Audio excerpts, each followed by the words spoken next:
is up, y'all? It is me, Tasha C, and welcome to the Tasha C Show podcast. Shout out to my YouTube and podcast fam. Hugs and loves, and it's positive, stay safe. And if y'all need, recovery, from what's going on, if you know what I mean, prayers and positivity vibes to y'all. And I appreciate all of those support. Also, I appreciate all the support of people who will be supporting me in advance. I appreciate y'all. Hugs and loves. Y'all, just to let y'all know, by the way, if y'all, wondering about my YouTube channel, Shoutout CTV, I have no problem. You part from both my YouTube and my podcast fam. Okay, I think now, for now, almost time, I think I'm going to keep the introduction a little bit shorter. But I will say this. I didn't know. I knew it was coming up because I try to, count the number of days. Now, like I said, been doing this year YouTube challenge I was going to do for years, starting last year, October 8th. Now, I just said I was going to make a long intro, but I am, but I might as well go ahead and talk about it real quick. So, and it was posted in October the 8th, and this additional, which I'm doing, our Kings and Queens, which I've been making a part of my video a day, yearly YouTube, 306-day challenge, journey, as a part of it, is placed instead of doing 2 podcasts that I was doing for about a month at first. I didn't pay attention until I just looked before to make sure, but I knew that I was like talking about how time, passes. I didn't know already it was 183 days, or really paying attention to it until today, meaning that I've been doing this for a total of, consistently making out a video, whether it's a podcast or something. I consistently been able to do that for a whole total 6 months, because it was the day 183 yesterday. So, let me go ahead and do this one more time.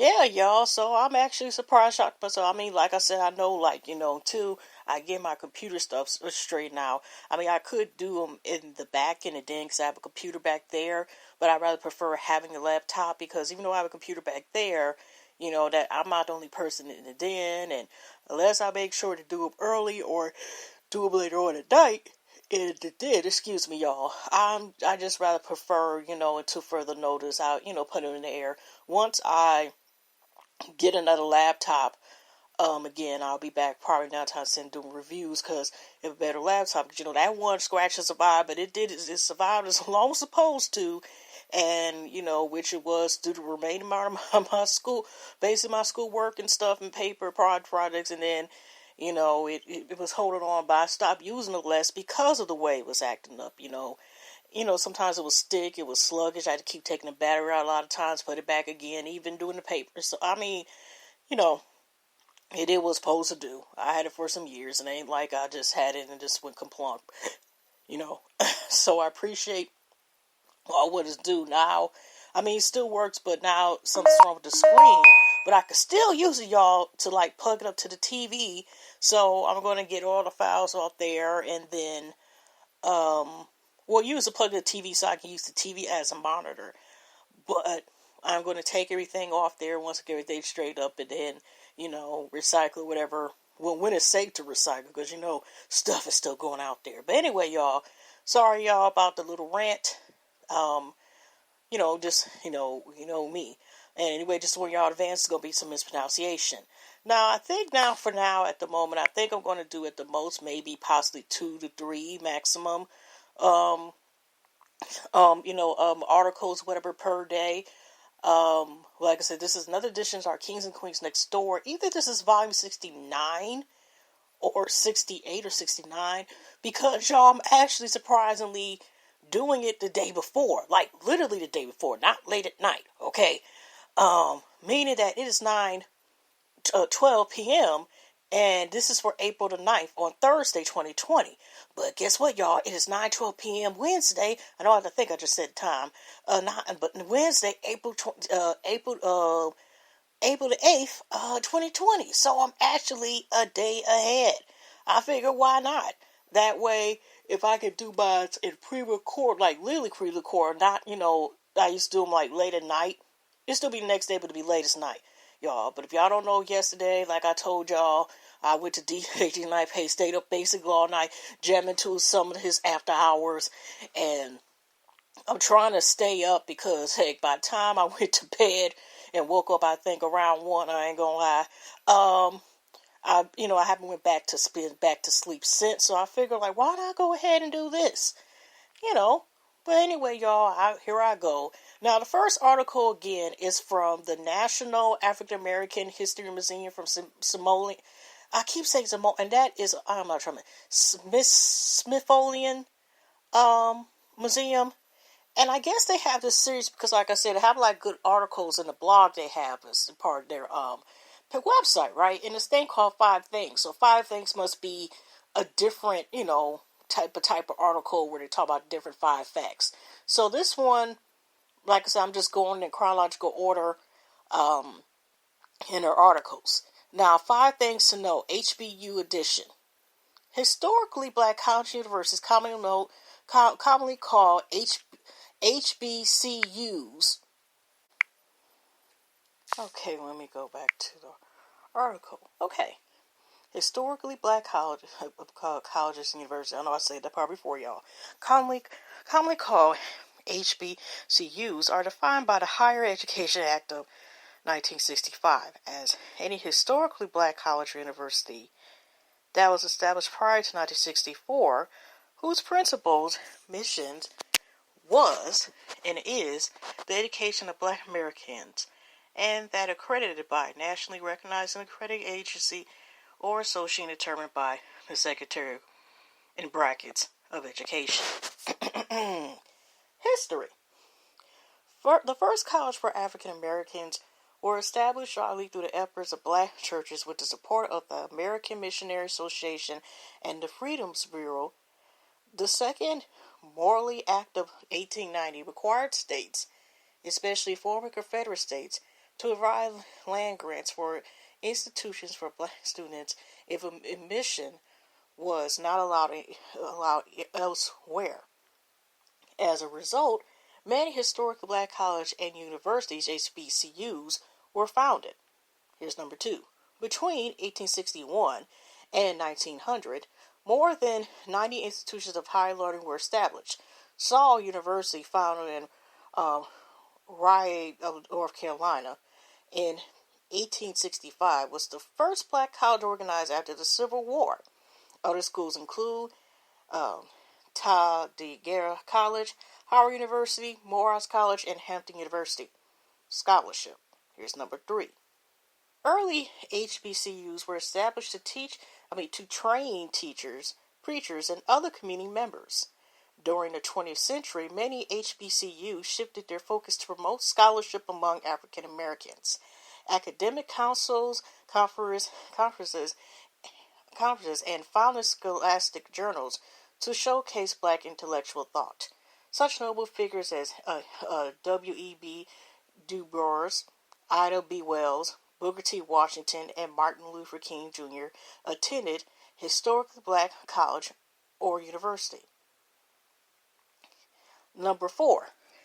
The HBCUs opened the door of educational opportunity for many African Americans who were once legally denied education. Additionally, these schools provided African American students with a nurturing environment to explore their collective identities and culture. And here's number 5. Today, HBCUs uphold a history of scholarship pursued by African Americans in the face of adversity. Do any of y'all, I know this is just random, did any of y'all have went to an HBCU or know anyone who went to HBCU? I don't personally, I have a couple relatives that went to one, but most people that I don't know went to college because I didn't go to HBCUs at all. But I heard some people, but mostly people just, the university went to state of this, or since I'm from Michigan, some people went out of state, and then they'll come back, or they graduate out of state in some rare cases. So, but that was still a good article. But Oh my goodness, I had to accidentally get out. Okay. Now, from this another article from biography.com, I'm going to talk about the legend writer Richard Wright. Okay, I like biography.com actually. Now, this was originally on February 17, 2018, and this was updated August 16, 2019. This is almost a year ago.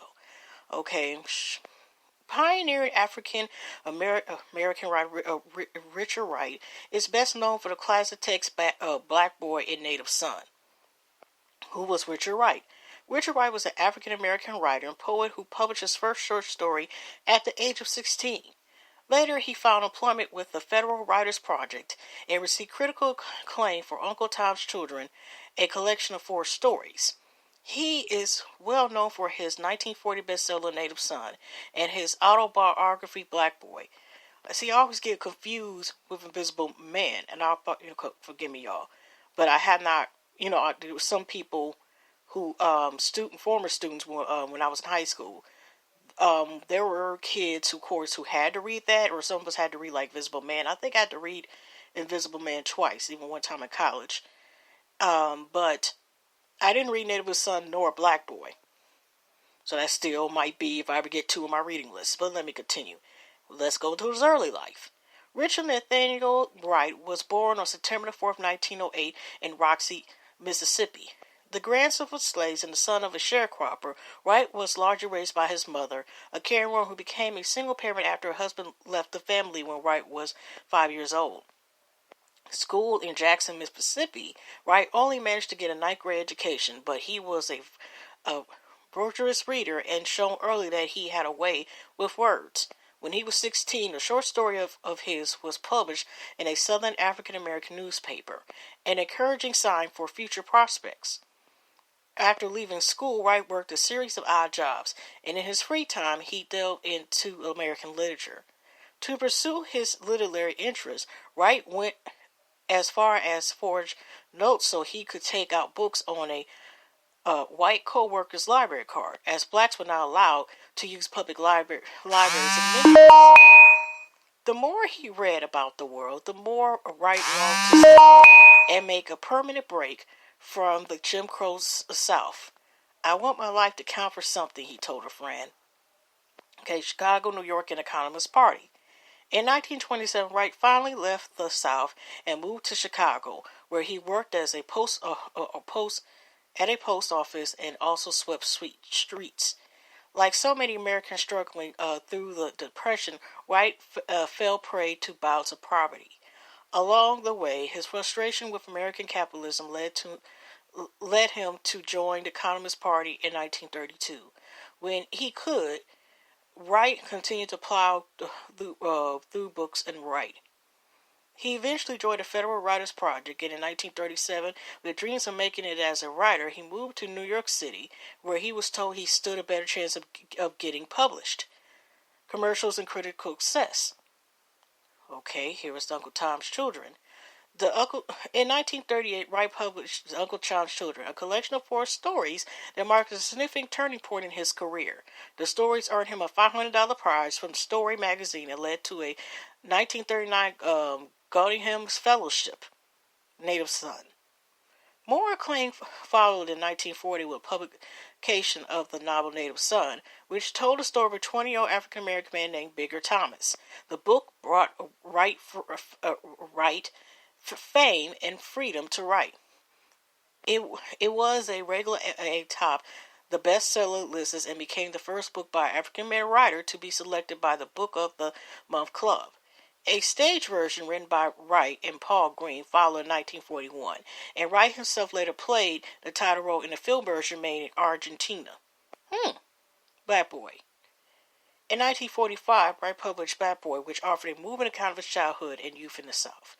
It also depicts extreme poverty and accounts racial violence against black. Later years and career. After living mainly in Mexico from 1940 to 1946, Wright became so disillusioned with both the Communist Party and white America that he went off to Paris, where he lived the rest of his life as an expert He continued to write novels, including Ice Cider 1953 and The Long Drink 1958, and nonfiction such as Black Power 1954 and White Men Listen 1957. Wright died of a heart attack on November 28, 1960 in Paris, France. His naturalistic fiction no longer has the standing it once enjoyed, but his life's works remain ephemeral. Fact check. Okay. Oh, that's just them. Okay. Publisher there, and that's it. But I will say this before I leave y'all. I seem to notice that around a certain time frame, now this is like the fourth, I think James Bond, I don't know if I talked about James Bond or anything yet, excuse me y'all, but I noticed that there was quite a few, I know besides Josie Baker and him, it was quite at least 4 or 5 people, probably more than that had to move, unfortunately, to the United States as black writers and dictators out of the United States so to have peace. Just seeing the pattern here. But anyways, y'all, I'm about to get off of here. Hugs and loves. I will see y'all Friday. Yeah, that's what I meant to say. Yeah, Friday, y'all. Maybe I'll be able to keep up doing pre-recordings like this. Because I prefer doing this than doing it late at night. But hugs, loves, God bless y'all. Take care. And I will see y'all in the next one. God bless, positive vibes. Stay strong. Wash your hands. And see you in the next one. Take care, y'all.